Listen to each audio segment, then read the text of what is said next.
ជំរាបសួរទស្សនិកជនជាទីគោរពនៅពេលនេះសូមអញ្ជើញលោកអ្នកតាមដានទស្សនាព័ត៌មានរបស់ស្ថានីយ៍ទូរទស្សន៍អប្សរាដែលមានវត្តមាននាងខ្ញុំស្រីដាលីនកនិកាជាអ្នកជំរាបជូនព័ត៌មានឯកឧត្តមហ៊ុនម៉ាណីតំណាងដ៏ខ្ពង់ខ្ពស់សម្ដេចអគ្គមហាសេនាបតីតេជោហ៊ុនសែននាយករដ្ឋមន្ត្រីនៃព្រះរាជាណាចក្រកម្ពុជាបានអញ្ជើញជាទឹកប្តីក្នុងពិធីសម្ពោធដាក់ឲ្យប្រើប្រាស់អគារអន្តេវាសិកដ្ឋាននិស្សិតនារីមូស្លីមកម្ពុជាទី1និងទី2ស្ថិតក្នុងសង្កាត់ស្រះចកខណ្ឌដូនពេញនិងសង្កាត់ជ្រោយចង្វាខណ្ឌជ្រោយចង្វារាជធានីភ្នំពេញនាព្រឹកថ្ងៃទី17ខែឧសភានេះឯកឧត្តមបញ្ជាបណ្ឌិតសុំសិនរដ្ឋលេខាធិការក្រសួងធម្មការនិងសាសនាប្រធានសមាគមនិស្សិតមូស្លីមកម្ពុជាបានរាយការណ៍ដឹងថាក្នុងឆ្នាំ1998សម្ដេចតេជោហ៊ុនសែនបានផ្ដល់ដីទំហំ 275.40 ម៉ែត្រក្រឡានៅក្រៅសន្តាគារភ្នំពេញនៅឆ្នាំ2006សមាគមនិស្សិតមូស្លីមកម្ពុជាបានស្នើសុំស្ថានទូតសហព័ន្ធអាល្លឺម៉ង់ប្រចាំកម្ពុជាជួយសាងសង់អគារអន្តេវាសិកដ្ឋានទី1នៅលើផ្ទៃដីខាងលើនេះតែកាលនោះសាងសង់បានតែជាន់ផ្ទាល់ដីអស់ទឹកប្រាក់ចំនួន $16,500 អាមេរិកនិងប្រាក់បដិភាគចំនួន $3,500 អាមេរិកនៅឆ្នាំ2007អង្គការ Muslim Health នៅសហព័ន្ធអាល្លឺម៉ង់បានជួយសាងសង់អគារជាន់ទី1ទី2និងទី3ព្រមទាំងបំពាក់គ្រឿងសង្ហារិមដូចជាក្រែ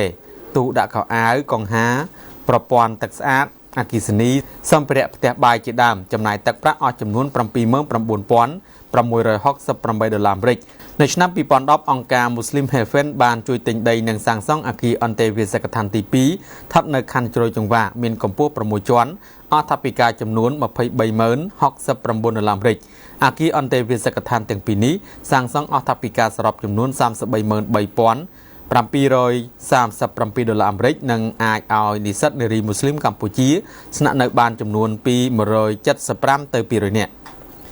ឯកឧត្តមហ៊ុនម៉ាណីបានចាប់អារម្មណ៍ជាពិសេសអំពីការបង្កើតឲ្យមានអន្តេវាសិកដ្ឋានទាំងពីរនេះឡើងដែលបានផ្ដល់សារៈប្រយោជន៍សម្រាប់បងប្អូននិស្សិតនារីមូស្លីមស្នាក់អាស្រ័យប្រកបដោយភាពកក់ក្ដៅភេត្រភាពសាមគ្គីភាពរវាងគ្នានឹងគ្នារក្សាបាននូវវប្បធម៌ទំនៀមទម្លាប់ប្រពៃណីសាសនាយ៉ាងខ្ជាប់ខ្ជួនឯកឧត្តមបន្តថាទៅថ្ងៃអនាគតទីកន្លែងនេះមិនត្រឹមតែជាអគារអន្តេវាសិកដ្ឋានសម្រាប់និស្សិតស្នាក់នៅប៉ុណ្ណោះទេតែវាអាចនឹងត្រូវពង្រីកឬបង្កើតជាមជ្ឈមណ្ឌលអប់រំសម្រាប់បណ្ដុះបណ្ដាលជំនាញផ្សេងៗបន្ថែមទៀត